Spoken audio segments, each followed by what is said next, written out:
Good morning. Hope everyone is doing well. Hope everyone is quarantined safely. I'm here. We're going to try to do some math remotely on Google Classroom. There will be a bunch of assignments every week for students to try, including some recorded lessons so students can learn some new skills. I'm going to jump right in with the first one. Today's message is to understand the difference between division grouping and division sharing. So students, think about those two words. What does grouping mean to you, and what does sharing mean? If things are grouped or if things are shared. Let's continue. Our next goal in math is to be able to divide whole numbers by fractions and fractions by whole numbers, the opposite. This math today will seem quite simple. It's very simple. This is on purpose. It's deliberate. So we can concentrate on what division is instead of how to divide. If we can concentrate on what division is, when we get to the trickier subjects of dividing fractions by whole numbers and whole numbers by fractions, we'll understand it better. So here's what I want you to do. I want you to find 15 objects, pennies, Legos, scraps of paper, whatever you have at hand that you can have 15 of. And I want you, on the table in front of you, or the kitchen counter, wherever you're working, to show what 15 divided by 3 is. Take your 15 objects and divide them by 3. If you want to pause the video here and come back and press play when you're ready, you can. So I'll just count to 5 and give you a few seconds to get your things and divide them. But pause the video here if you need more time. All right, I'm going to continue, and I'm going to show you what I think the two results could possibly be for 15 divided by 3. You could either have made 3 groups of 5 or 5 groups of 3. Well, which one did you make? Which answer is correct? Well, the answer is both. They are both correct. It's not a trick question. It's a matter of your perspective and what the situation is that you were dividing, and whether you were doing grouping division or sharing division. So let's learn a little bit more about those two. I'm going to switch the view so we can look at two different pages at the same time.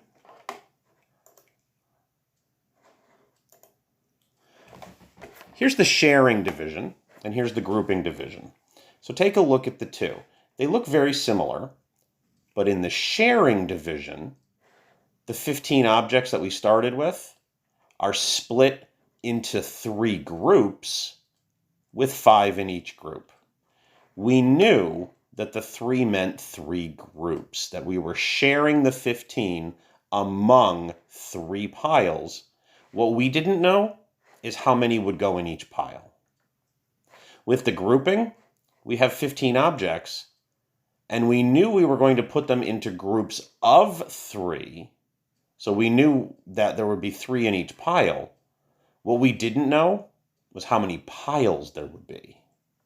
So the difference between sharing and grouping is whether or not you're looking for how many groups there are or how many will go in each group. Let's take a look at these two examples of Jeff and cookies. In sharing, Jeff made 12 cookies and divided them equally among his 4 cousins. How many cookies did each cousin get? Well, what do we already know? We know that there are 4 cousins, and the question is, how many cookies will they each get? If you look down here, the key question here is how many cookies each cousin is getting. We're looking for the size of each group. So in sharing division, you know how many groups there are, you just don't know how many each group will get. The answer, of course, is 3, because 3 times 4 is 12. In grouping division, Jeff made 12 cookies and packed them into sacks of 4. How many sacks of cookies was he able to make? In this situation, we know that he's making groups of 4, but we didn't know how many of those groups he would be able to make. And the answer is still 3 because still 3 times 4 is still 12. So in grouping division, we know the number of groups, just not how many each group will get. Here's 2 more situations. The gym teacher wants to divide the 5th grade into teams of 6. There are 84 students in 5th grade. 84 students divided into groups of 6 equals 14 groups. 14 times 6 is 84. In this grouping problem, the answer is the number of groups. So think if you can remember that. In grouping division, you're trying to find the number of groups. In sharing division, you're trying to figure out the number in each group. And here's the situation. The gym teacher wants to divide the 5th grade into 6 teams. There are 84 students in 5th grade. Again, 84 divided into 6 teams equals 14 in each team. 14 times 6 is still 84. But look at the 2 different answers. In grouping, the answer is 14 groups. In sharing, it's 14 in each group, on each team. You might want to write this down in your notebook or on a piece of paper, or just take a picture of it. You're going to want to remember this for your upcoming assignment, that grouping division answers how many groups, and sharing division answers how many are in each group. On Google Drive, in assignment 2, you'll find a Google Doc of this assignment and a worksheet where you can put your answers to this assignment. You can put your answers right on that worksheet and submit it right back to me, and I'll take a look at it and I'll get back to you about how well you did, and I can help you figure out any that you did wrong. I thought it might be a good idea to do number 1 with you so you can see my thought process and kind of mirror that on your own when you're doing it independently. I'm going to read it out loud.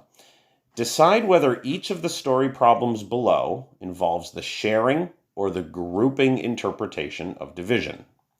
Circle your choice.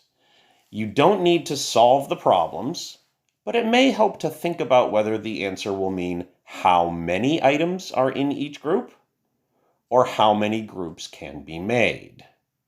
Okay, let's go back and look again. If it answers how many groups, it's grouping. If it answers how many in each group, it's sharing. So let's take a look. Frank picked 12 flowers. He divided the flowers evenly between 3 vases. How many flowers did he put in each vase? I'm going to highlight the question. How many flowers did he put in each vase? We know there are 3 vases, so we know how many groups there are. What we don't know is how many are going in each vase. So we know how many groups, we just don't know how many groups each group is getting. So I'm going to go back, and if we look right here, sharing answers how many are in each group.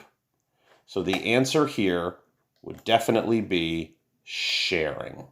And if you think about the word sharing, we are sharing the 12 flowers evenly among the three vases. So that makes sense. All right, so now it's your turn, students. You can continue through your assignment for B and C, D, E, and F. Number 2 is a longer story problem, and there's room for you to write your equation and choose which of the bubbles are correct. Same thing for B. And for number 3, right on your worksheet, you can choose one of these expressions and write your own sharing story problem and your own grouping story problem. And it might be a good idea to go ahead and solve this. The directions don't say to solve them, but it'd be good practice for you to do that division as well. And think again that sharing answers how many will go in each group, and grouping will answer how many groups there will be. All right, feel free to contact me if you have any questions about this. I'll be here. I'll be here all day, every day to email right back to you. We might even be able to do some question and answer sessions online. I might be able to put my a camera right on a whiteboard and I can help you solve some. We can do it over the phone. Feel free. That's why I'm here. I miss you guys, and I'll be in touch. Bye-bye. Have a great day. Stay safe.